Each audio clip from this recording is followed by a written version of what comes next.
наши места. Да? Не бойся, все хорошо будет. На прием в ветклинику Лилия Хакимзянова привела своего Бакса. В сентябре ему будет уже 6 лет. Пес хоть и спокойный по характеру, но активный. Владелица решила его кастрировать. Мониторили цены, мониторили, как это все происходит. Там расспрашивали, звонили. И в один прекрасный момент просто по телевизору я увидела объявление о том, что Государственное ветеринарное объединение города Казани проводит такую акцию. У них идет бесплатное представление такой услуги. Акцию для домашних животных запустили, чтобы снизить количество бездомных собак. Они пару лет назад стали настоящим бедствием для республики. В год фиксировали до 10 тысяч укусов. Жалобы от жителей только возрастали. Так и появились муниципальные программы по стерилизации. Одним из главных сегодня источников пополнения это те собаки, которые живут дома. Они оказываются в силу разных причин на улице города, приносят потомство, которое тоже оказывается на улице зачастую.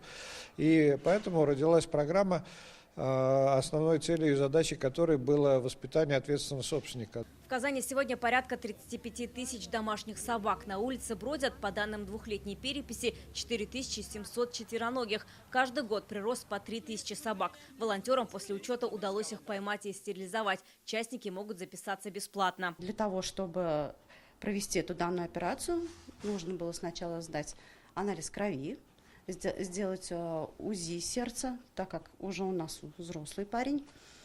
И по мере того, как мы собираем документы, мы приходим и нас записывают уже. С начала года бесплатные операции сделали 330 домашним собакам. В платных клиниках, в зависимости от веса и породы собаки, за эту услугу придется заплатить от 5 до 20 тысяч рублей. Помимо регулирования численности животных, хозяйских и нехозяйских, стерилизация собак позволяет продлевать жизнь им примерно на 3-5 лет.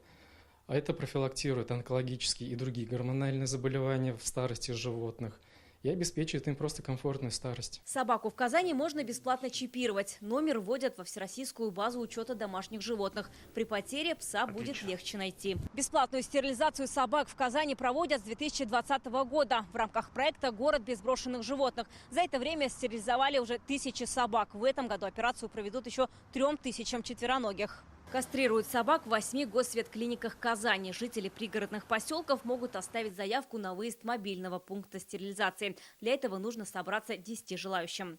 Вероника Гайнудинова, Алмаз Зиадинов, ТНВ, Казань.